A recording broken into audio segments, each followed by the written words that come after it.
chance. Just a matter of time, never look back. If something standing in my way, I always push back.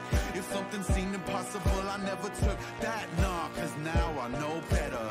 Can't stop, won't stop, I won't quit ever. As far as won't take me, the highest fall it won't break me. The blood and sweat is what made me, made me. I'ma get mine, just a matter of time.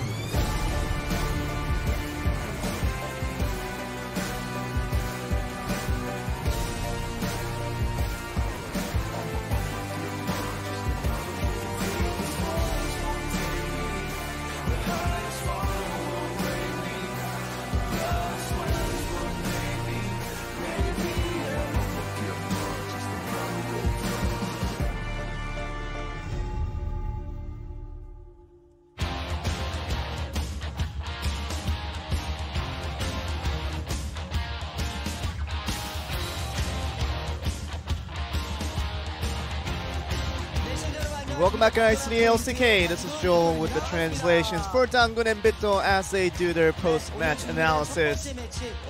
Got to see BBQ and GreenWings face it off today. We thought that it was two teams that didn't have the taste of victory quite yet, so it became more significant of how they ended up the round one robin, and get to see how the games actually unfolded. We thought that the players definitely had a different perspective how they approached today's games, because it definitely could have been for both teams that one of the teams had to get a win out of the end. So we'll see how the players and the teams they approached today's games, especially in game number one, to see how that match one concluded in. Let's look at some of the videos first as to what actually happened throughout that game. Let's look at it in detail as we move on through the screen. So the first gank coming in from MTN. This is where Trundle shows his strength. With that pillar coming up, no way Rares to get out of there, and Ghost goes down immediately right after him. Very easy CC continuation, and that allows Varus to go down. First one off that gank, so Trundle with the support helping out so much. Everybody knows his skill combination, everybody's have seen it before, but to realize it in the actual games is a different feeling in itself. So we just have to wonder if the players definitely knew that a gank like that was always a possibility, but having faced themselves was another story in itself. And let's look at where this one right here is. You see the Scuttle Crab, and there was actually a vision that was absent from BBQ. This was right here, and this was where it was, because that blind area where the Trundle was just pathing around, that Ignar didn't have any type of vision to walk around.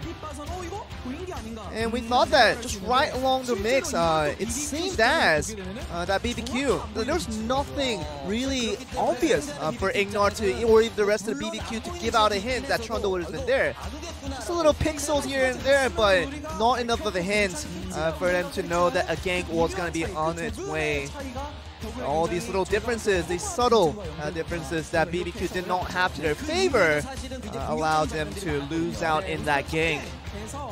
We also get another scene around the top gank. Let's look at where we all began. This was right here, once again, holding out Smite and just really just stopped out in not killing out the Moon the first time around, and just escaping this run.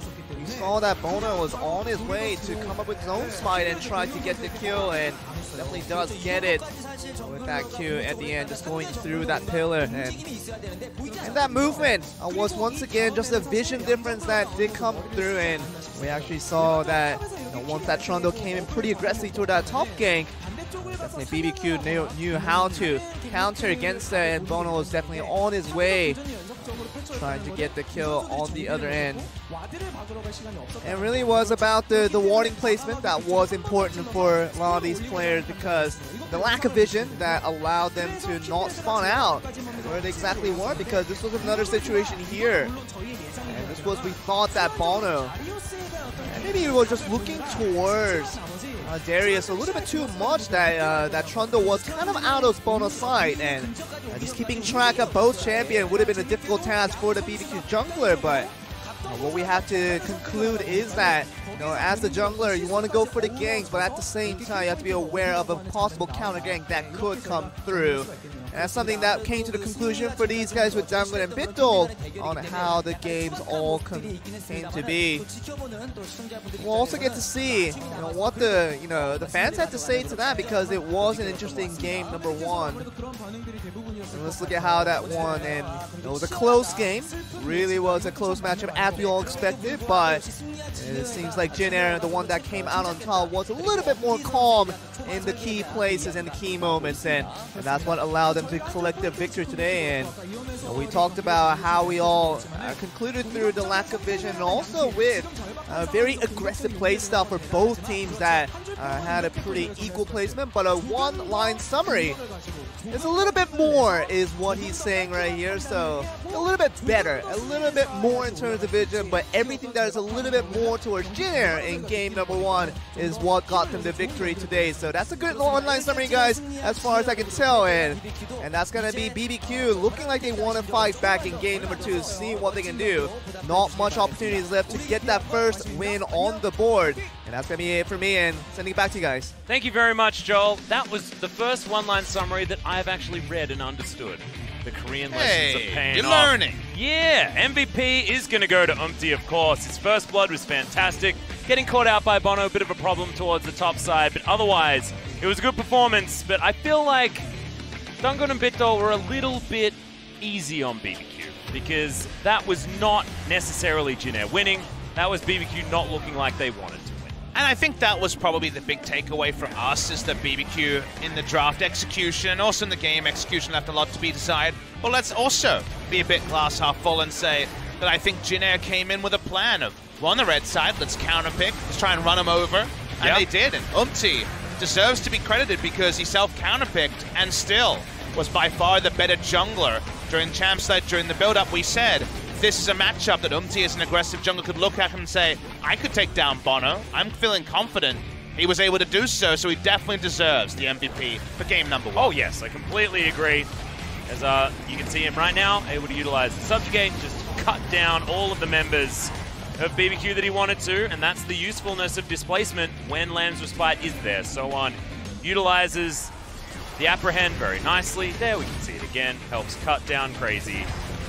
Honestly, this was the beginning of the end for BBQ. And Umti, look, you can see it on his face. Just another day in the office for him. Not super proud with how that game went. We'll see whether game two is going to be a better one for Jin Air, or whether it's going to be the resurgence of BBQ. Bono will be staying in, as we can see. And we know the Trick is actually here. He could have potentially been subbed in.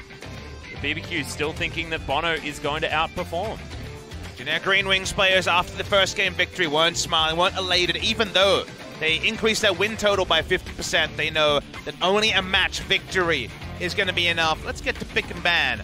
Game number two between BBQ Olivers and Jin Air GreenWings. And never has the adage been more apt of throwing out your game one strategy and starting anew than it should be for BBQ here. I don't want to see scaling. I don't want to see the sort of approach they took in game number one. They need to get power on the red side, and they need to counterpick to actually give them places for Bono to jungle around. Yeah, you don't play Jin Air's style when you're playing against Jin Air. I just don't think that that is ever going to be a good idea. Morgana going to be the first ban here for Jin Air, followed by the Rakan. Ignar copping it a little bit towards the bottom side as BBQ, the Zoe, to be taken away from Grace. Most played, yes, but hasn't necessarily been super successful, but looking at win rates, like you said earlier, a very difficult thing when dealing with these two teams. Aatrox's not going to be seen either. And you could even just triple ban Ignar if you wanted to, or just ban away one of Pike go now? Nocturne is one to consider. Janesse will be happily first picking the Nocturne. The reason why I say that is, you don't look at game one and say, okay, we can just ban away one of Jin Air's champions and make the draft better, because it was all about the counterpicks, all about how the draft came together rather than the actual champions. However, with a Varus ban by BBQ, which is a bit of a jump ban, they just give up the Nocturne. So that is a very risky choice in the LCK. Now, you could pick a jungle like Kindred and hit the map pre-6, but leaving open Nocturne is something no Korean team has wanted to do. And Talia now going to be available as well for the first time in quite a while. Vladimir is up, was banned in the second round last time around, I believe, by Jin Air. So is going to be taken now. What does Bono get to take into the Nocturne? Not going to find out here, as Shen going to be taken away as well. So they have to deny away the Nocturne-Shen duo that Griffin opened up the season really showing can be super powerful. However, the Taliyah you mentioned may actually go to Jin Air if they want it. Grace has played it in the past, and while they already have a jungler, Taliyah has already proved to be very maneuverable. See what the decision is on the Taliyah. As I don't mind the Vladimir. The Varus was banned by BBQ, and Ghost has not had a happy time on the Marksman, so it's probably going to be bot lane from them. And while we haven't seen good results out of the Vladimir bot lane, it was Tempt flexing into mid lane that picked up one of the few game wins for BBQ, so Vlad at least has a victory on the BBQ squad. Yeah, and we saw Vlad yesterday play to such incredible effect by Viper as well. Still very strong on this patch, even though copped a little bit of an E nerf just on the damage ratios. Now, Jin Air have taken the Tahm Kench. Does that mean that AD Carry comes in? And the answer is no. Darius for So1 going to be locked down yet again. So if they had a bot laner who was confident enough to play Taliyah, I think Grace would have taken the pick. If Teddy could play it, then you could also put it in the carry position and flex around Nova to roam around on a pick support. We know Nova likes pick supports. Until the previous game, the only champion he had a win on was the Rakan. But because they don't feel like the Taliyah in the carry role is what they want to do, they're going to give it up. And now Taliyah Shen can roam around the map as well. So we could have some big outnumbering. Wonder about the Darius priority. It was a good Darius performance in game number 1. When the Mundo matchup is very unlikely to happen, feels like the Darius priority a bit out of whack for the side of Jin Air. Yeah, a little bit strange with how Jin Air have navigated this blue side draft. Jay's going to be taken away, so they're still focusing on getting So1 the best matchup possible. Galio to be taken away from Jin Air now as the mid lane pull also going to get touched. That's a very suspicious ban, because if it was going to be mid lane Taliyah, then you would have needed a LeBlanc ban, given that you just lost to LeBlanc in game number 1. So that does scream jungle Taliyah from Bono. Yep. Bono wanted to have a little bit more practice on his champion. Jungle Taliyah has been a thing for longer than Kindred's been back in the meta as well. You might be able to bait Grace into picking LeBlanc and then put it into the jungle, depending on what you draft at this pick as BBQ. But it seems pretty obvious, and taking top lane would make a lot of sense. Is he just going to get the Darius matchup for free? He is. Okay. That's a decision you can make if you're not too concerned about winning lane, but they would really like to win lane, Atlas. Yeah, I mean, I think Crazy's probably forgotten what it's like to win lane, so just wants to go back. It's sort of like Stockholm Syndrome, you know? He's done losing so much that he actually likes it now. Well, he's definitely going to be in the dog part of the lane there, the dog house for the Mundo. Okay, we got a Ryze. It's going to be bot lane Ryze here against the Vladimir, bringing back the week 1 strategies. Yeah, expecting the Vladimir to be towards the bottom side of the map, which is interesting given the fact that he can flex to mid lane Tempt. One of his victories was on the Vlad. There's only 2 of those as well, so you probably remember, as now Nova is going to let us know exactly how this Jin Air composition is going to work. There's a lot to go on here. You'd think something flexible because you're unsure about the lane assignments. It will be a flexible champion, but perhaps not the one you might have expected, because now someone is going to be playing the Lulu, looking like mid lane Lulu for Grace. Looking like a get behind the Umpty composition as well, where we're going to be blowing people up with the get big wild growth coming out of the Lulu. So now you can flex the Taliyah. Where's Taliyah going? Could be Tempt in the mid lane. For certain, this would be a Shen top lane. Okay, we got a Kled. Okay, where's the Kled going? Is this going to be Tempt attempting the mid lane Kled? Or is it going to be going somewhere else? Should be. Yeah. That's going to be Taliyah in the jungle. Doing his best Super Doinby hard carry impersonation here. Super carry Doinby happened on the weekend, and then we saw a lot of people, including FLICKR, practicing that mid lane Kled. I'm not sure if you want to take the TP. I think you have to go Ignite if you're going to do it, because he can already hit the map pretty hard. BBQ Olivers. Well, if the Vladimir had any trouble getting into team fights, if he's got the charge going, no problems there. Yeah, absolutely not. This is the free Predator coming in for Ghost. I wonder whether that means we're going to see the Electrocute, the phaser, or something a little bit different from the Vlad on the bottom side. We are going to see someone who isn't Doinby attempt the mid lane Kled. We alluded to it yesterday. This is a champion that you need to put a lot of games in on. Even the top laners didn't want to play it the last time Kled was in meta. Let's see if Temp can pull it off, because this has not been a kind season for him, and they have their backs against the wall, investing pretty heavily in this last pick Kled. Yeah, watching Doinby obliterate Kingzone by himself. Inspiring. It is inspiring, but it's also very dangerous for a lot of our other players, because I often get trashed by something in lane. I then pick it, I feed 0-20 that game, because I have no idea how the champion really works to the nth degree. And Kled is definitely one who can feed uncontrollably. So we'll wait and see. You've got two different people you can feed on at the same time. You kill one and then you kill the other. Terrifying. Well, they didn't end up with a lot of winning lanes in this draft, but can BBQ find a way to pilot the charge comp? Because if they charge their doom, that will be Jineth picking up their first match win. And it will be a 2-0 as well. They're staring down the barrel of a pretty difficult situation, our BBQ, but we asked them to be proactive. This composition has to be proactive. Let's get into game 2.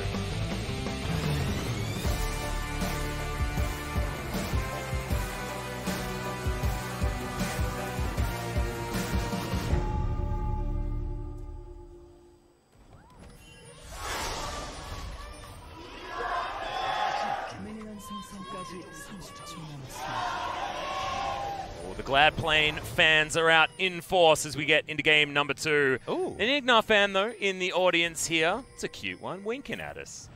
There is a whole row of fans of the entire Jin Air squad. Very nice to see, trying to show some confidence. They're feeling pretty good after game number 1.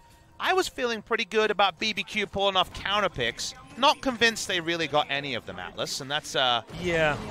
Because they actually got counterpicked in bot side and then self-counterpicked themselves in a couple of ways. Now, Tempt can win lane against the Lulu. Lulu doesn't do a lot of damage. If you remember the matchup we got at MSI, it was Anivia versus Kled, and Pre-6 can't really get the Skull gone because he can't do enough damage, while Lulu does some decent harass. Not the highest harass laner of all, so maybe Kled can do some decent things. Here's my issue. Let's lay it out on the table. We watched game 1. We're watching game 2. BBQ had almost no coordination in that game. We saw Shen ultimates on people who were going back to the fountain. Yeah. The charge is the ultimate coordination ability in that it's very clear what you need to do with it, but also, if you mess it up, and who knows how many games Tempt has on Kled, probably not many, probably got inspired by super carry Doinby, you have to go in. You can't cancel it. You are committed. Yeah. And if he's committed and the other 4 members are not, it's not going to go well for BBQ. He's just going to be dead. Is how that's going to work, or his charge is going to be off cooldown. You talk about the fact that Lulu doesn't necessarily have a lot of damage. Depends how Grace is going to build this. We've seen so many different Lulu builds so far. If the first back comes in and there's a hell of a lot of either AP or attack speed, this could be a Kled that's having a very rough time in the lane in the early stages. Again, at the end of the day, if you ask me if Lulu's a good harass champion, the answer is yes. So you might say, okay, Papa Smithy, why are you saying he doesn't have a lot of harass? Actually being able to kill the Kled, almost impossible. Before he remounts, yeah. Getting him close to dismounting, decent, but there's not really kill pressure for teleport Lulu in the mid lane. So that's why I say that. Notice that Tempt also did not go with the Doinby or even the FLICKR solo queue. Ignite Kled. This is a teleport Kled on a champion that already has very, very extensive roaming. There's a lot of teleports on the side of BBQ. Maybe that will help them commit because they can be somewhere very fast together. They have Weaver's Wall, Stand United, and 3 teleports. But I'm a bit surprised because now even Kled, who situationally has kill pressure on Lulu, if you hit the right all-in with the jungler, you can make things happen. There's no Ignite there, so I'm not really sure what the teleport is going to accomplish. Not to mention the fact that Ignar's taken teleport without taking Spellbook as well, which is an odd one. Wants to be able to roam around and get back to the lane. Completely understand how it's going to work, but it's sort of conceding lane pressure despite the fact that Ghost has gone for a more lane-focused Vladimir-style build. Could be for just ditching lane and teleporting out. That's a possibility here. As we do see people sometimes go for the late lane swaps around 5 minutes. Yep. We'll wait and see what the decision there is. Bono on this often banned Talia. Bono certainly, decision-making wasn't great in game number 1. How about this decision? Yeah, we're going to get the taunt to come out. It's a nice seismic shove as Nova needs to fat flash it, and he gets it. Will get himself out of there. Does still have the heal available, but doesn't have his flash any longer. Ghost takes a huge round of spells from Teddy. Really laying down the hurt as Umti's going to find Bono. Will get the fear as he flashes over, gets the fear in the right direction, and that's first blood going to Teddy. Umti with the god tier play. Umti ahead of the play once again. The dodge field was good from the Shen, but not enough to stop the kill coming down. Teddy had DPS'd out Ghost, so he had to stand so defensively. No one provides coverage, and there's first blood for the Jin Air team. Crucially onto Nocturne as the assist, the kill onto the Rise. The first item, the tier coming in early, and Nocturne getting the job done, even before the paranoia is up. Yeah, Teddy going to be able to teleport back into this lane now as well with all the items that he wants to pick up. Tier is done.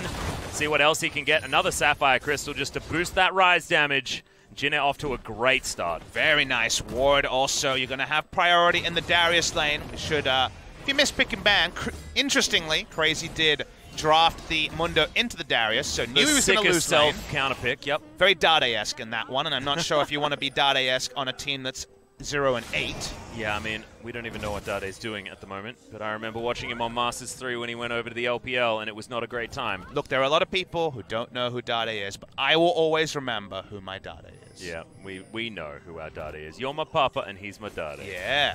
That's how that works. That's how I know the distinction between the two. Well, Umti's Nocturne distinction might be a 6-minute level 6 if he keeps getting Scuttle Crab. He's going to get the one on the bottom side. Bono happy feeding a bit, needs to find some camps, but sadly he can't invade, doesn't have flash, and there's no camps in his jungle.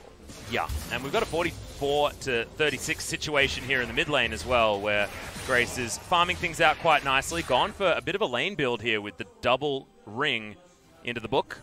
Well, he's facing a lane build also, and double Doran's coming out of Tempt. Yep. The soldier build, as we call it, just needs to get some shoes, and he's ready to get on the battlefield. Your boy Kled with the soldier build. Yeah, it feels pretty good. Tempt is the mascot today. He's riding a dang chicken. We just need a Galio in the game with the sick new BBQ skin, and then we're all fine and dandy as far as branding is concerned. Unfortunately, the BBQ brand seems to be lose every game at the moment. We are going to have a slight pause to see whether they can sort out whatever problem's going on. I think it is over in the BBQ camp. I believe this is BBQ noticing that the enemy jungler hit level 6 at 6:15 and just calling a pause saying, wait, what's going on here? Yeah, can we have a Chrono break? We want to see whether this is actually possible. Is he getting more? Oh, Joltar's not the problem. Thank you, Joel. Just complete buzzkill in our ear. That is not the problem, guys. It is going to be a game issue, though. What's up, Joel? You let us know exactly what is going on. Yes, we want to know what is up or what is up. It's a little bit more lag issue, guys. So we're going to have to get everyone reconnecting into this game, which means, once again, we can just chill out and discuss Jin Air versus BBQ. Already a great start from Jin Air. And if Jin Air was to have... Oh, my goodness. We need a Corki. We needed Corki versus Kled in the mid lane so that we can have the plane versus the chicken. That's true. Oh, it would have been genius. It would have been so on brand for everyone. It'd be like we're advertising with Champion Select. Jin Air having some issues off the Rift, so any advertising they'd probably appreciate at this moment. Yeah, or maybe they don't want to be advertised in this particular game. True. Even though this could be the only one that they win. Yeah! Oh, if we go to Game 3, I'm going to need to talk to Grace and get that Corki in there. Speaking of talking to, MVP interview with one of the two teams today, first of the season. Hey, yeah, finally. And I wonder how the Spirits are going to be, because they'll be coming off their first victory, which is great, but they'll be coming off the first round robin being 8-1. Oh, 1-8, which just isn't very At good. least you can do the sportisms, you know, the 1 week at a time kind of sportism of like, at least we ended it strong. We totally won this week, and actually in the last 3 weeks we're undefeated. You sound pretty convincing as a meathead, by the way. Thank you very much. I do pretty well at the moment. You know, I've been staying away from the gym, eating more. Nice. Yeah, it's been working. You're looking thick. Thanks, dude. You're sounding that's with thick a too. Double C. Yeah, thanks, man. No, I'm real thick. I'm cutting at the moment. Yeah. Well, if they ever make an Australian remake of Rocky, I think you could do a decent one. Oh, you reckon? Yeah. You could just punch me in the face really hard so I can have my face do that weird thing that Sylvester Stallone does as well. You say enough silly stuff, I'll be tempted, Atlas. Oh, hell yeah. We've been doing it for a long time. You still haven't physically abused me as of yet, so... I'm happy that you've learned to lie for the cameras. Okay, we're talking about basically domestic violence between the two of us. We're almost a married couple. Well, we just saw outright violence in game number 1, so yes, we're keeping on brand and with the series. Umti's continuing it. I mean, I've never seen Terrify used that well by a Nocturne, getting the flash over the other side so he gets feared in the other direction, now that the fear's changed just a little bit. Of course, now that has to be prefaced with that was about 3 years ago. That was changed. I think it was a good change because the RNG fear was actually... it was almost bad for Nocturne. Well, RNG effects in general have always been things in League of Legends we don't like too much. Yeah. I think the Drakes are like a little bit on the side of healthy, but the fear either like winning you a lane or losing you a lane based purely on which way the person pathed wasn't ideal. Now you can flash over, and there's Terrifier and fear effects, but fear is probably a pretty apt word for this series because I'm sure both teams were wondering before the series started, what if we lose? And you see the players here looking very solemn, especially on the side of BBQ, already 1-0 down. It's looking solemn, but also looking like, what does this mean if we lose this game? You can see Tempt's face. He looks almost incredulous as to the severity of the problem. And I think, honestly, the viewers, you and I think we probably find it easier to empathize with the emotions we see from the teams that are losing rather than the teams that are winning. Like, you and I will never win Worlds. We'll never know what it feels like to be a competitor on the world stage, but everybody's lost, everybody's sacrificed, everybody's worked hard and not go over the line. And I, for one, completely see, you know, Tempt right now looking like I really wish the ground could swallow up and I could disappear. Yeah. Everyone understands those sort of emotions, but these are proud players. A lot of them very high on the challenger ladder. A lot of them have talent. It's that weird spot where you have a game between BBQ and Jinair. We're getting an update in our ears, by the way, but we have a game between BBQ and Jinair where still, even though it is 0-8 versus 0-8, there's a real world where players like Ignar go to a team overseas and instantly upgrade them. And yet, they're on a team that's looking like they're going to go 0-9. It's insane how there can be undeniably, there are talented players on the Rift on both sides, but it's all about the configuration. I think the schedule has counted against teams that are losing because once you go 0-2, 0-3, and then you play 3 matches in 6 days, when do you escape out of the hole? This was supposed to be the day. Get on that ladder. Find a victory. Maybe things can be different. It's not looking like it's already confirmed that one of these teams, it's going to be more the same. Yeah, it just feels like continuous waterboarding a lot of the time. We got a bit of an update, guys, and Umpty can't actually see monsters on the minimap at the moment, so might need to get him a bit of a reconnect as well. So a little bit of an extended podcast. And yeah, Papa, illustrating the fact that, yes, these are still fantastic players doesn't take anything away from that sense of disappointment that you're going to feel. We all know, doesn't matter which division you're in, if you fill your match history with red, you're feeling absolutely terrible. Doing that on a stage in front of so many fans, I can't imagine how much that emphasizes that feeling. And again, it's a feeling that is primal. It's a feeling that everyone feels, whether you're talking about just League of Legends bad beats or life bad beats. You and I, even in our casting career, have had disappointments. Yeah, absolutely. Many, many times. I remember it was actually 2 days after the Season 3 World Championships ended that I had my call with Riot Games about potentially joining the LCS for, would have been Season 4, and I got rejected. And I felt the same thing of wishing, you know, was all my time wasted? Was all the casts I did wasted? Will I ever amount to anything? And you can argue whether I did or did not after that fact. I think you did pretty well, Pop Smithy. It's a very primal emotion. So my hearts go out to these players. You want to see people succeed. These guys have sacrificed a lot, and yet we're sitting here, and especially BBQ are wondering, will we ever win again? Yeah.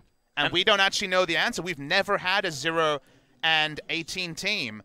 This could be the season. Well, we'll see which one it is going to be. Of course, Jinair on the cusp of being able to take this one. They've had a great early game so far in game number 2. Just to give you a bit of an update, but Papa, I want to talk to you about my first disappointment experience because mine was a little bit different. Not necessarily going to be able to completely finish it. We're going to have some video games. Oh, no. You just don't even want my story anymore. We are going to get back in there, though, and that's exactly what everyone wants. But mine was actually back in 2013, and it was when I was denied an EB Expo position. That was a casting gig. Yep, you were actually there. It was a casting gig. A little bit more on the community side. Not exactly a huge one, but I thought that I deserved it. And I was told no, but the wake-up call for me was actually fantastic. I needed to get over myself just a little bit. I was a bit arrogant back then, feeling like I could do it better than the big boys, but I couldn't. And after that really was a way of helping out, as the charge is going to come in on the top side. So one's going to flash. That means that Tempt's going to be here, but can they actually get anything done? As okay, Ignar looking for it, gets the flash taunt, and they brute force it, but they get the kill on the top laner. Well, he did confuse them. I don't know if the X-Flash was necessary, but they get the kill. So overall, the rotational play will get a kill there. All right, Ignar. All right. Yep. Okay. Well, we're going to get some ultra shoves in multiple lanes now, so we'll see whether that top lane kill was actually worth it. Remember, guys, it's pre-8 minutes, so that Darius is well and truly back in the lane before anything happened as far as a shove. And Opti's going to steal a blue buff. I guess if you send 4 people, you can shove the wave in early, but Ghost has to ghost away. That's very on brand. Ghost with Ghost certainly makes some sense, but Umti just takes the blue buff, doesn't suffer any damage for it. Ghost will have to go back, doesn't have flash to get him, teleport to get himself back down to the lane. The question, was it worth it, is definitely an interesting one. We don't need the end of game hindsight. No, it was not worth it. They sent too many people. They got a kill, though. If you needed 3, maybe it's worth it, but they sacrificed basically everything to get a kill on a level 7 champion. I believe that's 6 seconds earlier than pre-8-13 you get to lane at level 7. It equalizes out at level 8, so they didn't even punish him significantly. Still going to be a big CS advantage. Top side is, well, yeah, no Umti has ultimate. a 2-level advantage on the Talia. Let's just say that no ultimate at 8 minutes 30 for a jungler is pretty bad. Yeah. That electrocute is not really going to be doing very much damage. That's the difference between, you know, how you take your hairdryer that you bought at a place with 240 volts and you take it to America, and it's like 110. That hairdryer ain't using very much electricity. It's just sitting there going, boo, it can't actually dry any hair. Well, if there's one thing that we didn't see from BBQ in game number 1, it was electricity. No one was putting up their hand to get kills, and at least Tempt pressed the ultimate button and they roamed up and got a kill. That was at least a decisive move, even though we can hindsight and say it wasn't worth it. So it wasn't the best use of the charge ever, but it did remove. You know, the theory's good, I guess, you know, and they did get what they wanted. Here we just go. Don't necessarily There's know an why ultimate. they wanted. In goes Bono. Yes, so on. Getting abused, and Ignar down here as well. Spirit's Refuge comes in. Easy one as Crazy's going to continue the punishment.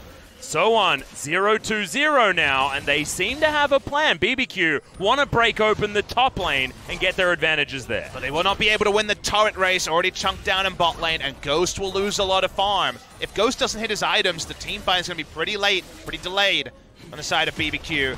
The first turret goes the way of Jinair. It's still a pretty close race. We're switching back and forth. It is going to be Jinair that picks it up, but that was real close. Yeah, killing the turret, I think it was always going to go to Jinair, but like you mentioned, it was a lot closer than you might have thought. The roaming is getting kills, but they do also give away the side of the map the Infernal is on. Can they get the Rift Herald to balance this one out? Well, Umti's level 8. He's the same level as his top laner at the moment. Nova's got Abyssal Voyage as they're considering They do not want to give up the Rift Herald. Yeah, they're not. They're moving all the way up there. Double Globals is available here as Abyssal Voyage is going to come in, and Shelly disengaged from instantly. They don't want to have to deal with this one at all. This is a triple global composition with 3 teleports on it as well. So you know that Jinair are going to be able to get there if they want to. Maybe we're just going to get that 5v5 really early into this one. Tempt, he does have the charge back up. Jinair starts to disengage. Yeah, they're going to disengage as well. No Paranoia to be used just yet. I feel like Umti's going to max out his Duskbringer before he even uses his first ultimate. Level 9 going to be hit relatively soon. BBQ capitalizing very nicely here as even the Seismic Shove is good onto Grace. Teleport now to be invested. And it's going to be Nova paying a visit with his spell. So many different things happening on the Rift. A lot of cooldowns used, even if there wasn't a Titanic advantage. Taken one way or the other.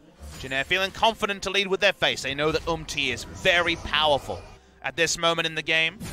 We already talked about the potential coordination problems of the charge, given the Kled mid. It's very new tech, being cribbed from the Rogue Warriors at Rift Rivals. Do remember that Polymorph onto the Kled will be very, very powerful in a team fight to... Yeah, 2-for-1 special. You get Kled and Scar with 1 poly. Exactly. Remove a lot of the threat from that Kled. So definitely you need your allies there, because if it's only Kled, he's going to die. Yeah.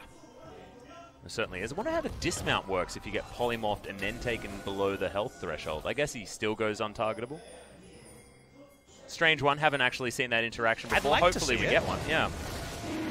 So Jinair make the smart move. Consider what they did. They did not swap Infernal for Rift Herald. They went top, put down wards around the Rift Herald, knew they couldn't start it themselves, and then just sent all their faces into the Infernal. So they know they won't lose the objective on the top side, and they do get the Infernal. That is the safe way of guaranteeing a 1-for-0 to start and a contest at the Rift Herald if BBQ does walk up there.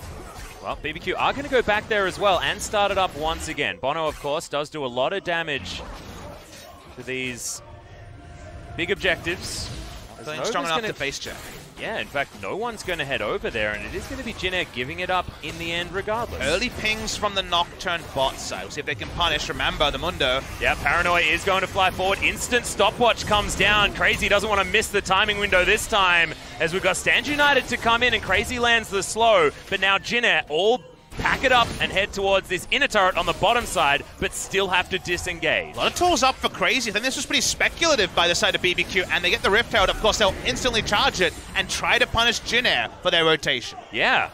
Seems like everyone just making a few of these macro errors, not necessarily losing their lives for it, but as far as the objectives, going over for free to either team, and now Ignar wants to find more. Charge going to come down. Good devour from Nova. And it is going to be Tempt making his way forward. Flash comes out. Bear Trap on a rope is going to be able to grab the Toadfish, but he's going to flash his way to safety. And now Grace, he wants more. Umti's going to come in as well. Remember, he's got a lot of damage, but he's pretty squishy in Hemoplague. Now on top of Jin Air. Look at how low they are. Bono, basically dead. 200 health. Whoa. The flash forward, the Decimate, the Apprehend, and so on is the one to make the moves for Jin Air. For some game demanding a game breaker. Nice move from So-On to actually pull off those kills. Jin Air was so ready to clean up. No levels in the Realm Warp for Teddy. Can understand that some people don't put a level into level 10.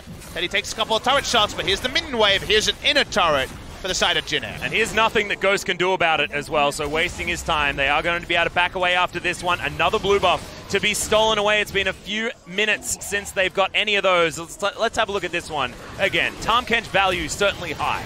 The one-way trip for Tempt, he's the only one in the backline, has to flash out, and he's dismounted. Definitely the sort of poor charge we were prophesizing this week, given the new pick of Kled mid lane. From here, Jin Air just like, we really want to close the gap, but it's so tricky to do so. So-On trusts his ranges, gets the flash Decimate and the flash Apprehend. Beautiful stuff from him.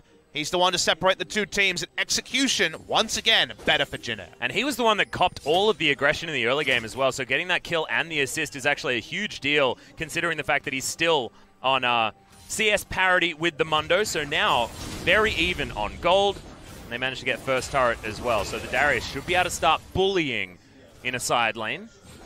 Atlas, BBQ drafted only for teamfight composition. On the red side, they were counterpicked as if they were on the blue side in game number 1. Moments like that continue to happen, and their draft once again is pretty outclassed by Jin Air. Yeah, we need to illustrate what they're trying to do, but I guess, you know, when a team does get drafted as far as the laning phase and then does nothing about helping themselves through it, you have to ask the question as to what the heck they were thinking.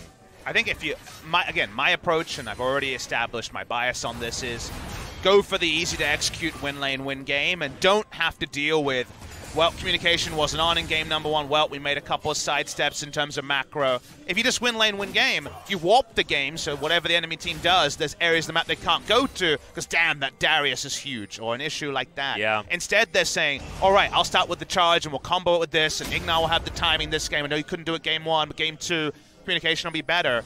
That's already a lot of conditionals, and conditionals haven't suited either of these two teams, and that's why I'm surprised to see BBQ return to the well for a second game. And Grace has been doing so much damage, Papa. Jin Air have almost done double the damage of BBQ so far this game, and if anything illustrates that proactive or lack of proactive play coming in from BBQ, despite what they were doing on the top side of the map, it's certainly that damage graph. They just haven't even been trying to hurt Jin Air. Because they can only deal in solos. They can't deal in grouped play, because there's only been one real grouped play that happened on the map and they botched it. So they desperately need to get in there as a team, BBQ, and find a way to coordinate Vlad ult, Kled ult. Those are the two big ones. They could be the start of a good news story, especially if Bono has been the consistent damage dealer behind it with the threaded volley. Tempts in a side lane. They've got these teleports. What do the teleports mean? Because a lack of Ignite, that hurt the laning phase for the Kled. Still very competitive with the Lulu in terms of CS, which is very decent for the Kled. But actually getting value from the Kled, we're waiting for that. Yeah, he was the one that did manage to pick up the kill onto the Darius on the top side of the map as well. But like we were talking about before, a lot invested to only the kill gained. You can see the Darius pretty comfortable as well. Now Grace thinking about trying to get some damage down onto Crazy, but no Morellonomicon, no Ignite, so probably not going to want to try it here against the Saddest on the top side. With Executioner's Calling, I think they would have got the kill, just Whimsy, Wild Growth, and the healing reduction for a level 1 Mundo ultimate. And they would have been able to kill him, but with the lack of healing reduction, like you mentioned, Atlas, probably smart to look for a better spot. And talking about good spots, Papa, Teddy has finished his Seraph's Embrace. He's 2-0 and 0. 30 CS advantage over Ghost, and he's almost got his Morellonomicon as well. Umti going to help him out there by picking up this standing gold and global gold by taking the outer turret on the top side. Still an outer missing on the in the mid, but charge on the bottom, and they're once again going after Soan. He's going to get taken down. Kled picks up that kill, but they're trading it for structures. They're trading it for objectives, and if this inner goes down as well as the outer in the mid lane, good God, it's not worth it for BBQ. Teleports coming in everywhere. In goes the Nocturne, but the flash immediately out from the Shen. The other teleport cancelled. Miscommunication everywhere. Tempt will eventually get this bot lane turret, but yes, it was the fact they were being punished in 2 lane that you could see the desperation of killing a Darius at his inner turret. That is all they were able to do. They do take the turret to equalize the outer turret trade, but it's a down-tempo gank attempt because they have to go so deep in territory they don't control to get the first kill. The Jin can very easily reset, hit the Rift again, and so once TP is up. Yep, Jin want to make their way in. Remember, Paranoia is off on cooldown. Now, that could have been a steal opportunity if Umpty had it, but it is going to be taken there from Bono down to 47 health. Now Jin GreenWings knocking on the front door. BBQ base. His outer turret now very, very low. Okay, Weaver's Wall going to come down as Teddy. He may have to flash again. No, he won't. Devour's going to be there for Nova. And Jin use a very low cooldown and trade it for a pretty long one. I can understand why Bono did it. I believe at the time Darius was showing on the deep vision they got in the red side jungle, so they thought it would be an outnumbered fight. But Tahm Kench gets over and can easily devour and spare it. Overall, despite the overly aggressive dive, they used their teleports to at least stop Jin from trading up and ended up about a kill ahead overall, if you consider it, in terms of the play. Now, those teleports are on cooldown. Jin have all of theirs.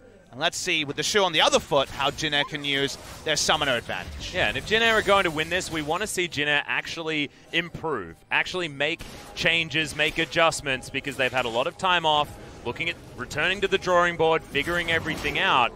And yes, they were able to win game 1, but it was pretty chaotic. And now we've had some macro missteps. Can they clean it up as we move into their territory, into the late game? Things definitely get simpler when they take the mid lane outer turret. There are 3 turrets to 3, but this turret is going to die right now. Suddenly, long lanes for Umti to make his next play. Crucially, he's been at level 10 for a long time. He's actually out-leveled by Bono, amusingly, given how the earlier game's gone. So Umti's given up a lot of camps and slowed down us. All right, we're going. Yep, teleport is going to come down. The charge is going to get declared right in there amongst it. Good wild growth, though, as Jin are able to get back into position. Huge slow under the Mundo. Paranoia is going to get Umpty in there, but now it's getting turned around. BBQ, their health bar is just so big, and Teddy now just wants to take them all down. Good movement speed with the Whimsy, but somehow no one dies. Very even fight. Looked like Jin could turn around. Oh, the flash from Teddy. Seraph's Embrace keeps him alive, and that's going to be the Lulu grabbing that kill. Teddy just gets the bull by the horns and takes the first kill. Nice turnaround by Jin. Looked like they would win it more decisively, but the teamfight positioning let them down a little bit. They had to use the wild growth on the Tahm Kench and not on a fighter to actually keep BBQ around. Everything's on cooldown, looking for another kill. Yeah, crazy. He's going to get stunned up and taken down. Nova's going to grab it. Realm Warp, very short one, but they're looking for Ghost. No flashes available to lock him down, and it's just one kill after the other. 2-0-2 now for the Rise. BBQ not playing around how easy it is to get the further picks after. Watch the replay. The Tahm Kench just answers Kled instantly. The wild growth there, you understand why it was put down, but it doesn't actually win the fight. If it could have been on Umti for the re-engage, this would have been a much more one-sided fight. Someone has to disengage. He takes the brunt of the damage. But after this point, everyone on BBQ, including the front line, is super DPS'd out. Teddy sees his man, and it's an inspired flash from a previous match winner who's had a quiet season. Yeah, he has. Seems like the rest of the team hasn't really been keeping up, but Teddy, damn.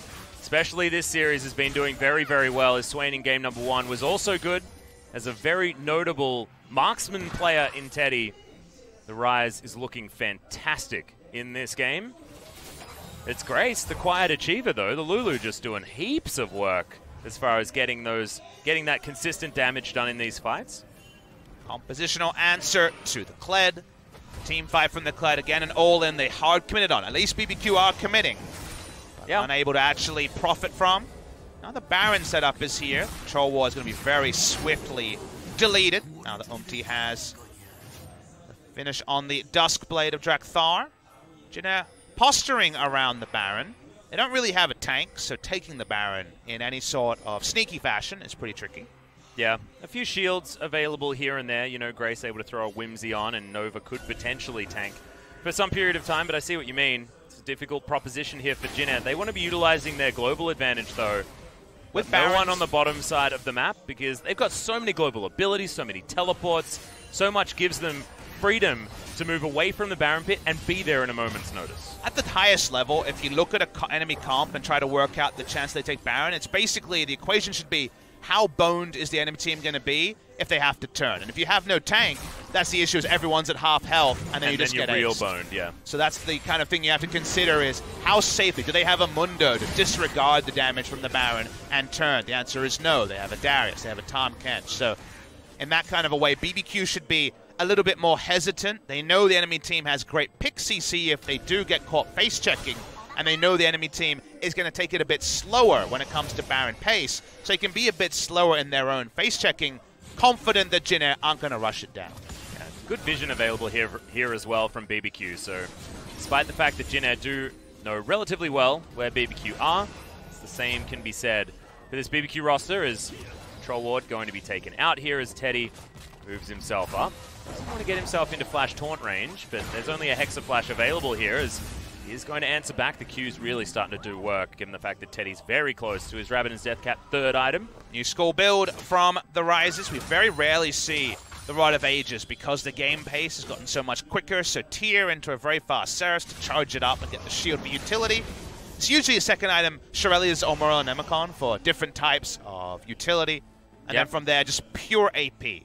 At the end of the day, you're not a frontliner, you're a damage champion, you're in the marksman or AD awesome dude role, so it makes sense to index more on damage than on survivability when you're going for this bot lane rise. Well, at the moment, it's a bot lane Darius, checking out So-On, has his Trinity Force done and building towards Hysteric's Gauge with the pickaxe first. I like it, aggressive option. There's Umti, his Duskblade's going to pop, can't actually quite find where the ward is. There it is, discovers it now as So-On moving his way down. Weave as well, just to deter the Jin roster from taking this dragon. But remember, 5 seconds is going to be enough.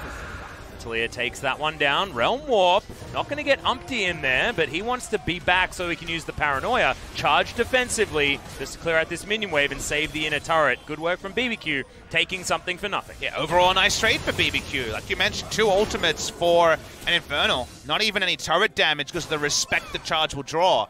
Jin aren't going to be done. They'll be looking for an apprehend. Flashes up on So-On. How aggressive are they going to be around this inner turret? Yeah, a lot of options just to teleport down here for Grace so they can use anything that they want. Nova doesn't have a flash. He's got Cleanse and Barrier for this next fight where the Tahm Kench really wants to stay in there and stay amongst it. Umti going to take yet another blue buff as Crazy spots him. He wants to give it over to Teddy. He's going to be able to do so. Life of a jungler. Yeah. I like how he just pops out, says hi to the Mundo, and says, I'm just going to hold this for my friend. Just leave. Can you just leave for a second? Thanks. It's a very long lane, so Mundo took the invitation and did in fact leave. Yep. Very hard to translate this into a split push of an inhibitor, so it seems like someone is going to be trading minions with Mundo. This is where we need to see Jin make a smart decision around objectives. The Inferno should have been theirs. Usually when you take double turret in the bot lane, you're expecting free Drakes. Didn't get it. Yeah, because BBQ made a good move. Now Jin need to get something else, but now it's just a bit of damage onto the inner mid lane turret. Well, Teleport is going to be invested now as BBQ want to hold on to this inner turret with all of their might. They do so. Charge on cooldown still, so Temp not going to be able to follow up with an engage. But now Jin need to clean up the top wave as it's crashing towards the inner turret. Not going to be doing a whole lot of damage. It's going to be denying a lot of minions here from Jin as it moves on up. Gold advantage, basically nothing. 2,000 gold in favor of Jin. One turret is going to be sitting in the balance. They've got the minion wave to be pushing towards the inhibitor turret on the bottom lane. You'd have a lot of people turn up and try and rush down that inhibitor turret if the BBQ members are not positioned to take that wave down. So you can see Crazy, he's going to move down there. A lot of funny business can happen with this composition. And I think funny business is sadly the most reliable way this game will end, more so than a smart play from either team. And the reason I say that is, if after picks and bans you told the BBQ coach, hey, at 27 minutes you've picked multiple losing lanes, you have strong team fight, would you be happy being 2,000 gold behind? He'd say definitely yes. Hell yeah. Jinna had a good start, but have been on a couple of objectives in a row, showing why they're currently 0-8 and in basically joint 9th spot. Now the items are starting to hit for Jinna, but crucially items are starting to hit for BBQ as well, and they do have the ability to dogpile hard with the charge. Jinna don't have control over anyone on the map. In fact, they don't have control wards on the map. So this is definitely a much poorer performance macro-wise than we saw from Jinna Game 1. And it just feels like a pick on the jungler is going to be the thing that sets this game one way or the other. Well, now we're looking for another charge as Teddy very far forward, but he has Nova there with the Devour. Now Teddy able to set himself up in Paranoia right into the backline. Umti just buying some time, but not very much, as he just gets obliterated by the new death cap that Ghosted picked up, and they do not get anything in trade. You mentioned pick on the jungler. It's exactly what just happened to Jinna. Yeah, no coordination from Jinna. Nocturne goes in, Nocturne gets popped. He's in the death chamber. BBQ have a lot of ability to turn off Baron, but not the most Baron damage. They're looking for a pick, but most of their ultimates are on cooldown. Well, Teddy still wants to get work done here. Remember, it does a lot of AoE as the Rise, and he does have his new hat built up as well. He is the strongest champion on the Rift by far. And with the Whimsy, he's pretty damn fast. Yeah, he's going to get knocked back, but he just wants to find himself range to hit someone with an ability. He doesn't care who it is. Tempt's going to take a fair bit, even able to give some over to Crazy there for some weird reason, but no Baron, of course. Jinna able to slow this one down, wait until Empty, back available yet again. He is in fact still here. And we've got him waiting on a GA as his next item. I believe about 900 gold-ish, a little bit more. Just to be clear, Teddy is an absolute monster at this present point. Right now, he has 3 items. He's the strongest Rise we've seen because he has 3 items. He has a Whimsy and also the shield coming through from Seraphs and the Lulu. So he's not the ability to kite him is pretty much 0. He also has a Knight's Vow on him and a Tahm Kench in his pocket. He's basically a marksman, just under a different guise on this Rise. Different kind of damage there as well. As Bono's going to face check so on, but Crazy's making his way in. Stand United comes down there as well. He gets into the stopwatch as we've got the ultimate still here. Is he going to do his best Khan impression? Kill number 1 goes down. Ignar could fall, but no. The Baron has now been started by Jinna. They've wasted a lot of time bottom lane. Ignar does have his teleport available, and they figure out what's going on. Jinna back away to 1-for-1 trade on the bottom of the map. An outnumbered situation. So1 does get the 1-for-1 and the enemy smite down. He will also have teleport. We'll wait and see if that means anything for the next couple of moments. First thought is probably no. We haven't seen the capitalization in this series that we see from some other teams. We regroup. Vladimir is still hitting his items slower than his opposition, but still hitting them. You wonder if BBQ can nail one of the team fights that so far haven't truly gone their way. And Teddy, still, it doesn't matter what he's on, he's still just hoovering up minions. Yeah. And he's got the Gathering Storm. Is the Fountain Laser going to come out this time or not? Yeah, is it going to be a laser that just shoots different things? As the Rise, certainly not the same Fountain Laser that we saw from his Sivir in that iconic matchup. A lot of the mages and bruisers that Teddy's played this season don't fit into the guise of the Fountain Laser, the nickname we gave him in spring season after that famous game against SK Telecom, 94 Minutes the Dream. This Rise could certainly be a Fountain Laser, so be hyped to see Teddy actually perform in the late game in a way he hasn't this season. Yeah, it's a very different way of playing as well. You don't just right-click someone, you have to use all of your buttons very, very quickly as the old Rise, but he's doing so very, very well so far in the laning phase. I feel like Rise players, it takes a certain person to be a Rise player. You really need to get the nuances of the champion. What does this person look and act like? I need to know right now the person you're seeing in your mind's eye. He's a Rise? He is a Rise. To me, it's Shy. Keep it Korean. Oh, yeah. Shy and Flame. They're my ideas of a Rise player. The see hero, kill hero strategy was one that I really warmed to when I For me, Alex, it's just all about the mid lane Kazakhs. Really? The resets, baby. Oh, that's ambition for me. There you go. Yeah. You got the EU-Korea alliance going on.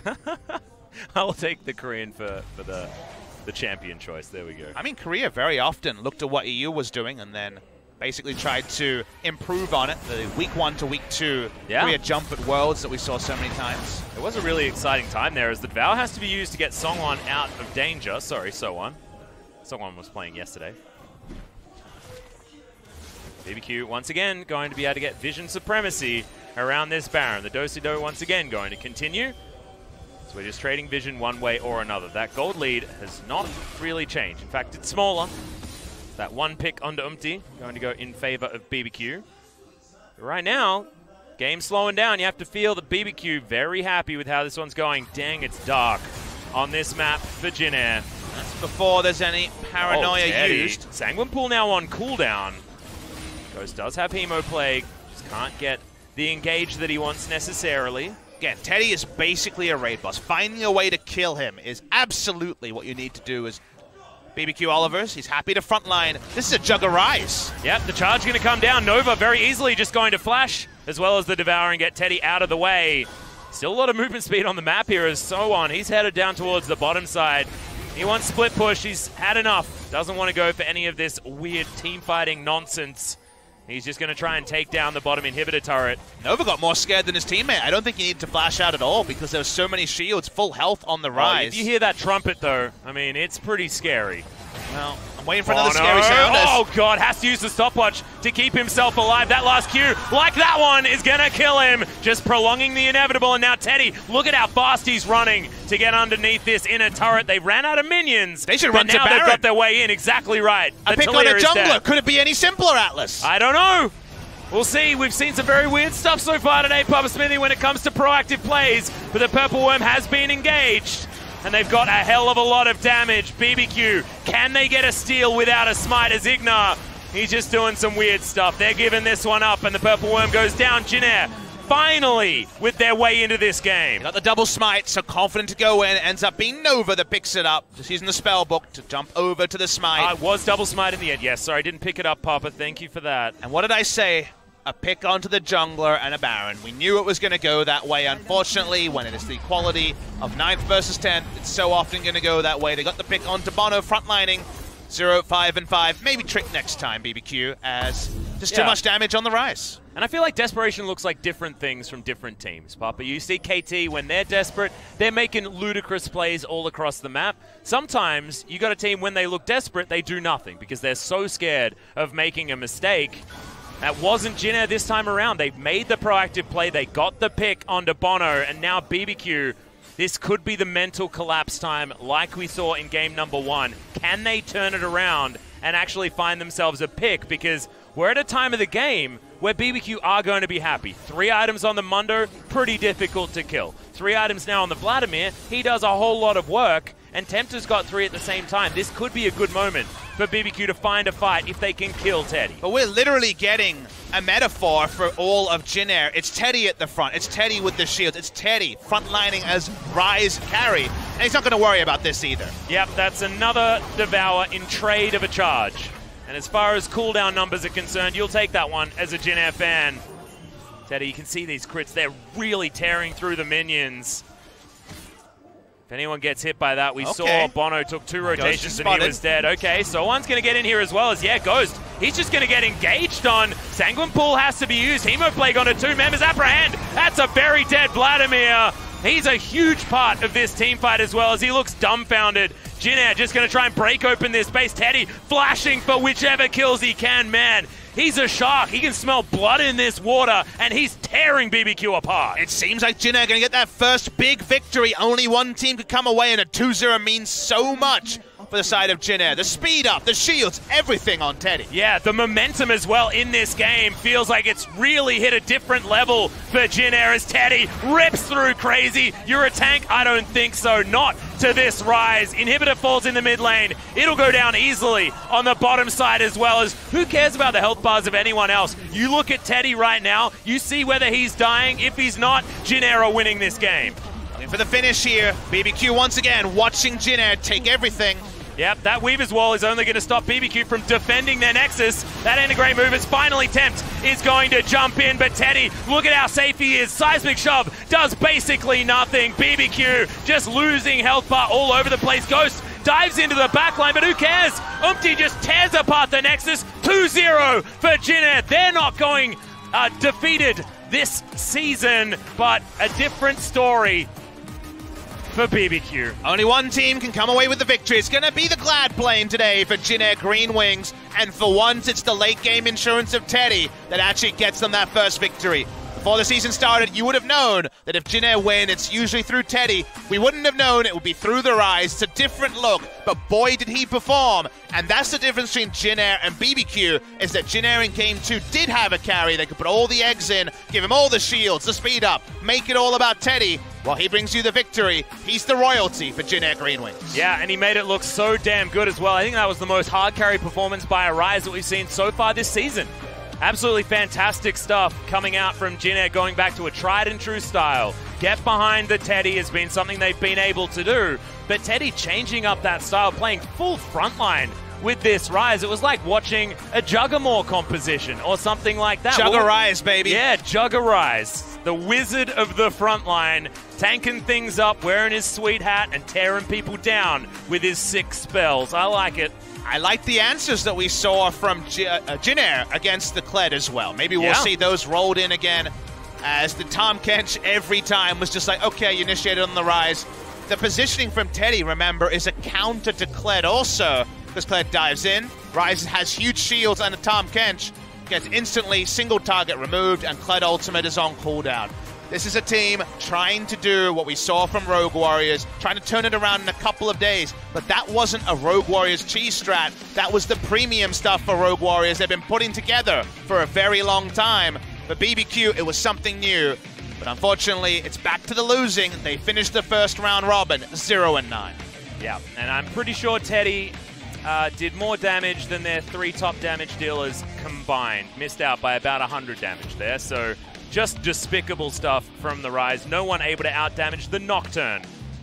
And this is what this series has felt like. BBQ not doing enough to try and hit back against Jin Air. Yes, they had some cheesy dives, but just looked like desperation. They really had no other strategy other than let's just crazily outnumber someone and hope we get something for this. Speaking of crazy outnumbers, you talked about how big that number is in the Rise. It's about 80% of the enemy's team damage just from Rise. Yeah. On the side of Jin Air, so Teddy will win MVP. Of course he will.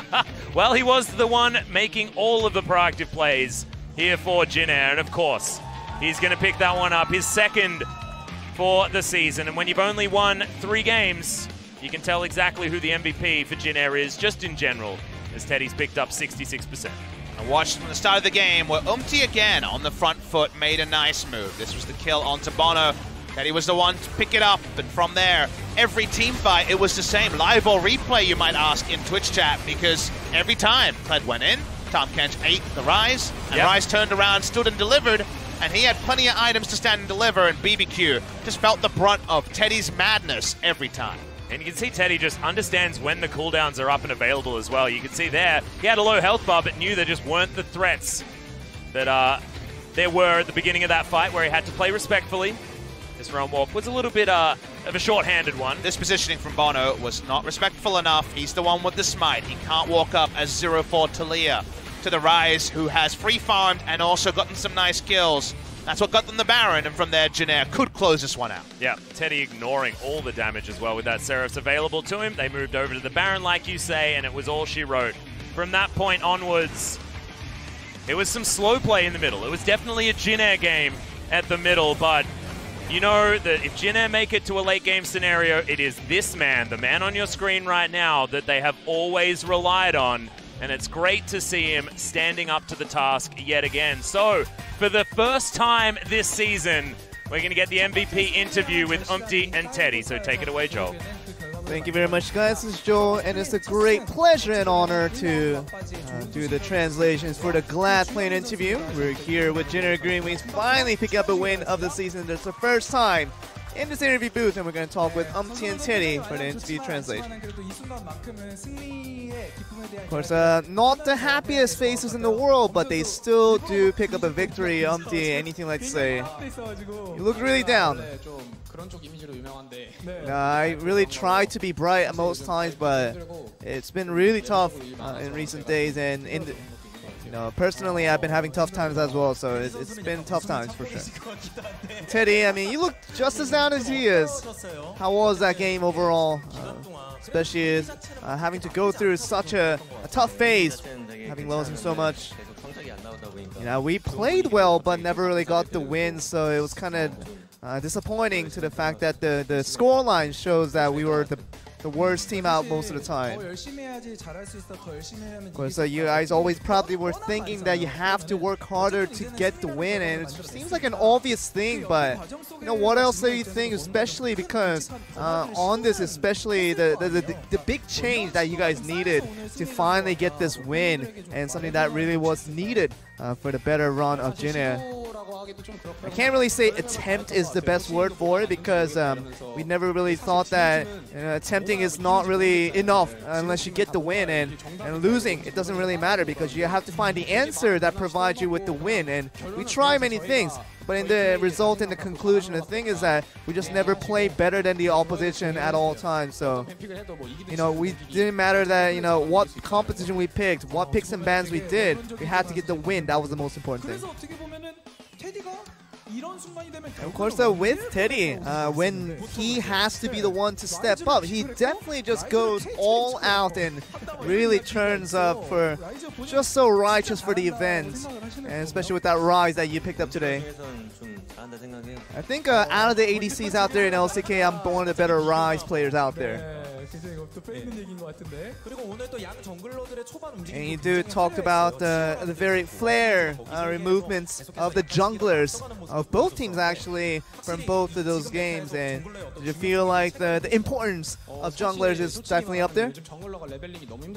I mean, the leveling and just the whole pathing and trying to get experience is so difficult for junglers nowadays with the recent patches, and you have to kind of rush towards getting that level 3 and to getting the additional level so they can actually contribute to the game. And really just feels like for nowadays the junglers just only think about just erasing the wars, just taking care of the vision. And I just can't carry with the jungler anymore, because even if I get the kill, it doesn't really matter, because it ends up being that allows the other players in the team to do a little bit better, have more contribution. I think he's feeling a little bit anger about the current state of the patch, but let's just calm down the anger for now and see some of the great things that he did during that game. And it really was a top encounter, was going well for the side of BBQ. I mean, Sohan did a great job with that one because he knew this play was a possibility, and I knew that Kindred was right there, and we actually had that vision available, so it was a really sneaky play that worked well for us.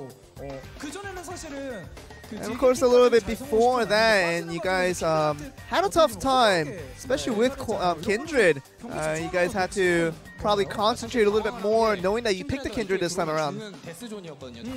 This was when Kindred, it was around that death zone, when it really has a hard time getting away from that flank, and whenever it just tries to come in, tries to get the kill on me, so I knew that, ever since I got that kill on the other end, I got the free blue back, so it felt pretty good to get that kill right away. And it really is as a new partnership with you and the support, obviously, with Nova now on the lineup, and now you have that first win on the board. How do you feel? It wasn't the best of a duo matchup because now we're trying to do better as a duo to get that synergy up, something that's definitely not there yet, but we're trying very hard to get there. And we thought that Tamkench and Rise, definitely that partnership was really good. They were trying. Let's go to a different question here. Of course, the first win came through with Umpty, but Kakao was recently added onto the team and hasn't really gone to a thing where it's been a lot of controversy as to what contribution he's making. Who do you feel is the kind of the bigger contributor in terms of talking between Kakao and Umpty? I mean, Kakao does a good job of hyping us up and always, but it feels like Umpty sometimes gets depressed a little bit, but ever since, every time that, it gets a little loud and rowdy because it's sometimes a good thing. I think Kakao's a little kid. He feels like a little kid for me.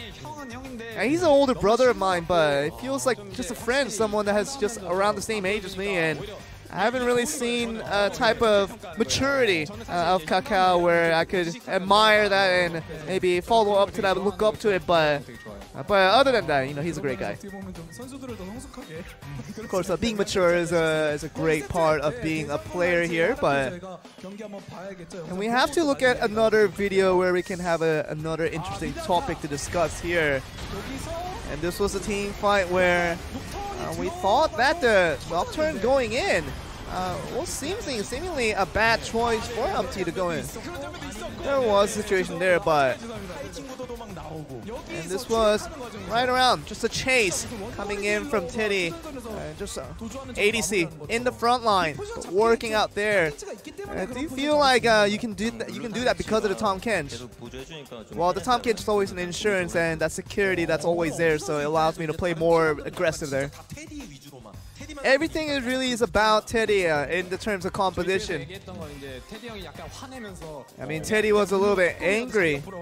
If anybody just gets near me while I'm fighting, I'm gonna, scream on them later on. So he really wanted to be alone. He wanted to just induce that confidence of his. But any champion that he picks up, he does pretty well, so it's something that we always have to appreciate. And it just feels like it seems like a Lulu mid and a support, supporting the ADC, but now it's the AP carry that has been doing so well for you guys. Really, it's unbelievable that it is the first interview with UMT and Teddy, because both players did so well. Anything you wanted to say over the chance that you didn't get to do the interview so far this season? It is the last game of the round 1 robin.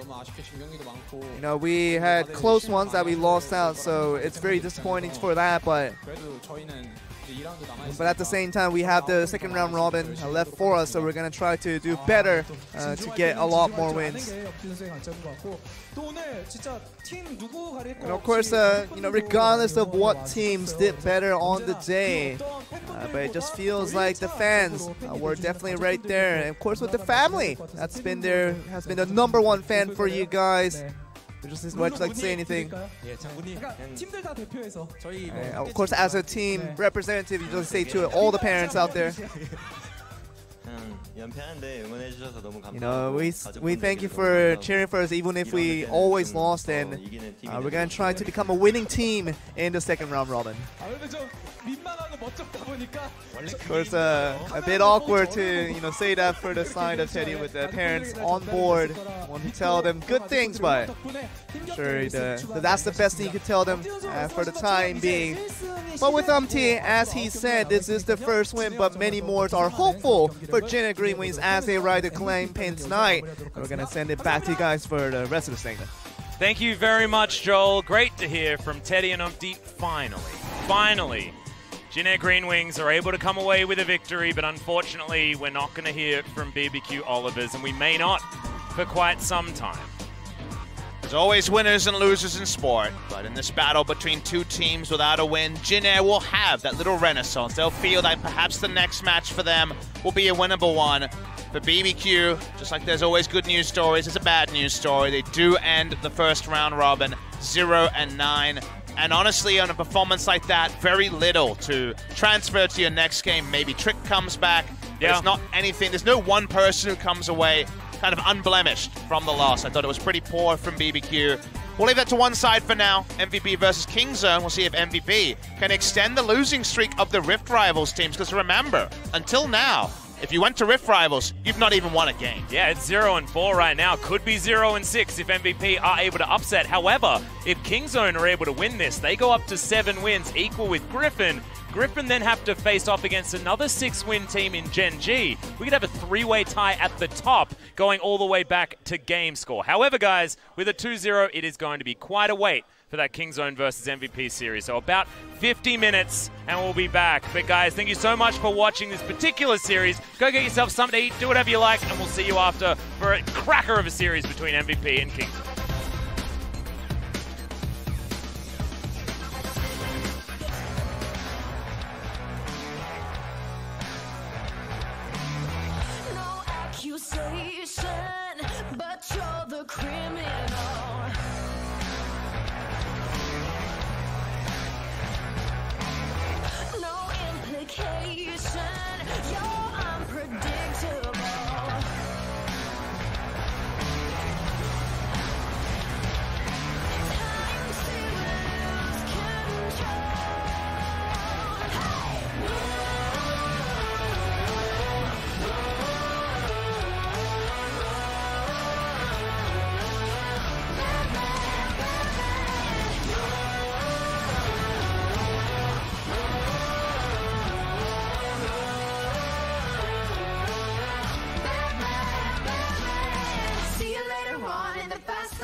the system, but you're invisible.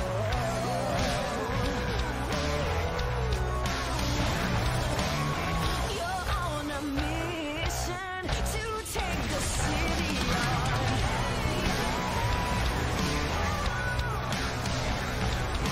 Time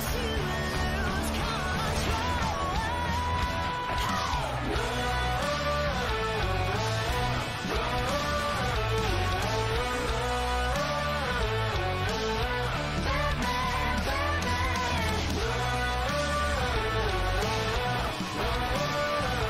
lose control.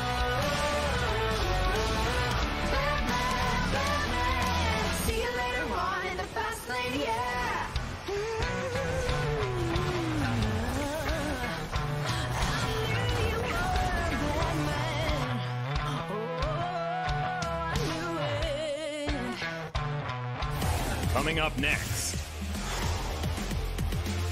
MVP